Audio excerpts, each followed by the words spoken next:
ছোটবেলায় খেলতে খেলতে একবারও কি ভেবেছিলাম এরকম একটা রেসিপি সূত্রপাত করে ফেলবো।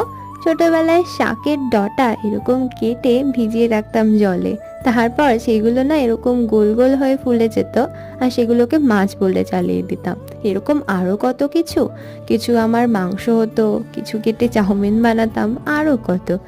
যাই হোক, আজকের রেসিপি বানিয়েছি এই পেঁয়াজকলি দিয়ে। বাজারে কিন্তু নতুন পেঁয়াজকলি উঠে গেছে, তো এটাকে কেটে এরকম জলে ভিজিয়ে রাখলে এরকম অক্টোপাসের মতন দেখতে হয়ে যাবে। তারপর বেসন, কর্নফ্লাওয়ার আর সঙ্গে কিছু গুঁড়ো মশলা দিয়ে একটা ব্যাটার বানিয়ে নেব, একটু গাঢ় গাঢ় ব্যাটার বানাবো। এখন আমাদের জ্যান্ত অক্টোপাসগুলোকে ছেড়ে দেবো এর মধ্যে, আর ডুবো তেলে ভালো করে দুদিক থেকে গোল্ডেন ব্রাউন হওয়া অবধি ভেজে নেব। ব্যাস, আমাদের ভেজিটেরিয়ানদের অক্টোপাস একেবারে তৈরি। এটা কিন্তু আমার কাছে পেঁয়াজির থেকেও ভালো লেগেছে খেতে।